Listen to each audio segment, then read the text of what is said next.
सांची नाम के गांव में एक ठेले पर एक आदमी मटन चावल बनाकर बेचता था। वो एक बड़े पतीले में मटन करी बनाता था और पास ही एक और पतीले में वो चावल पकाता था। फिर दोनों को एक साथ एक थाली में डालकर लोगों को देता था खाने के लिए। लोगों का ये कहना था कि वो बहुत स्वादिष्ट होता था, इसीलिए ज्यादातर लोग वहाँ खाने के लिए आते थे।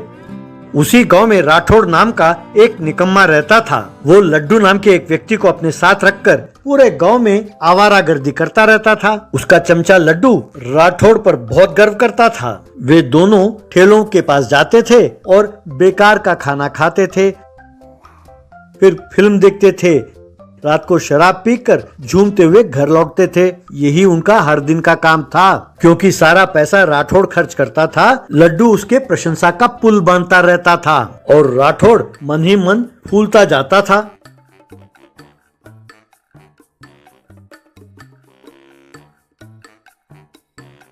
एक दिन दोनों कहीं जा रहे थे कि अचानक लड्डू ने उसे रोका और कहा, दादा जरा रुकना तो सही, वहाँ देखो क्या हो रहा है।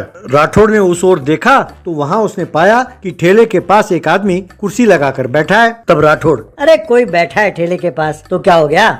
तब लड्डू, क्या बात हुई दादा, वो ऐसे कैसे बैठ सकता है। अरे इस गांव में आपका भी कोई नाम है, आप यहाँ से गुजर रहे हो तो उसे उठकर खड़ा होना चाहिए और आपको सलाम ठोकना चाहिए, बजाय इसके ये कुर्सी पर पैर पे पैर डाल के बैठा है। ये मुझसे देखा नहीं जाता। दादा आप जानते हो मेरे दिल को कितना ठेस पहुँचा है। राठौड़, दिल को ठेस पहुँचा है तो ठीक है, अब मुझे क्या करना होगा।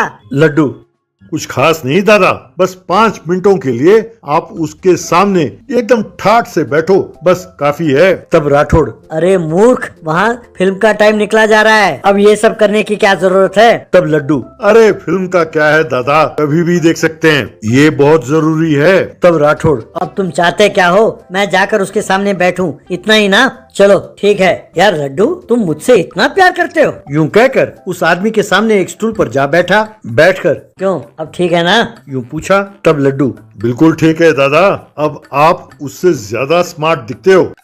तभी सामने बैठा व्यक्ति अखबार खोलकर पढ़ने लगा। ये देखकर लड्डू, हाँ हाँ, हम भी ये सब नाटक जानते हैं, कहकर वो एक अखबार लेके आया और राठौड़ को देकर, दादा इसे पढ़ो, यूं कहने लगा। अखबार लेते हुए राठौड़, अरे मूर्ख, तू जानता है ना कि मैं पढ़ना लिखना नहीं जानता, अब मैं ये अखबार कैसे पढूं।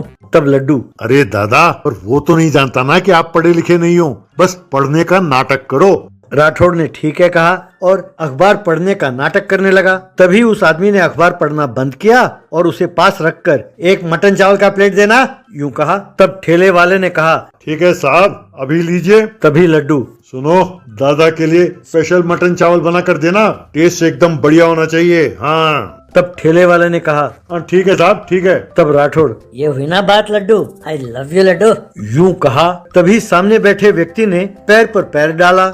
ये देखकर राठौड़ लड्डू की ओर देखने लगा। तब लड्डू, क्यों दादा, आपके पैर नहीं है क्या। तब राठौड़, किसने कहा नहीं है, मेरे भी 2 पैर हैं। तब लड्डू, तो देर किस बात की दादा, आप भी पैर पर पैर डालो। यूं कहा। तब राठौड़, अरे इसमें कौन सी बड़ी बात है, कहकर उसने भी पैर पर पैर डाला। क्यों, कैसा लगा। यूं पूछा। तब लड्डू, अरे एकदम बढ़िया दादा, बढ़िया, मैंने आपको इतने ठाठ से बैठते हुए कभी नहीं देखा। तभी सामने बैठा व्यक्ति अपने दोनों हाथों को सर के पीछे रखा और पीछे की ओर आराम से झुकने लगा। ये देखकर लड्डू, अरे दादा आप भी ऐसा ही करो।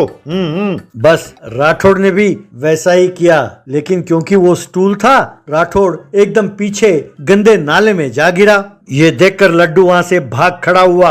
नाले से उठकर राठौड़ ने यहाँ वहाँ देखा। तभी उस कुर्सी पर बैठा आदमी खड़ा हुआ और कहने लगा, भैया वो मटन चावल कैंसिल कर दो, और वहाँ से चला गया। तब राठौड़, अरे कमीने लड्डू, मैंने तेरा क्या बिगाड़ा था, मैं चुपचाप सिनेमा थिएटर की ओर जा रहा था और तू मेरा ठाठ बनाने के चक्कर में मुझे यूं गंदे नाले में गिरा दिया। कमीने, तू चाहे जहाँ कहीं भी हो, मैं तुझे नहीं छोड़ने वाला। यूं कही रहा था कि तभी ठेले वाला, भाई साहब आपका मटन चावल तैयार है। तब राठौड़, क्यों रे, अब मैं तेरे लिए भी मजाक बन गया हूँ। ठहर जरा, आकर तेरी खबर लेता हूँ, कहकर कमर पर हाथ रखते हुए लंगड़ाते लंगड़ाते वो घर की ओर चलने लगा।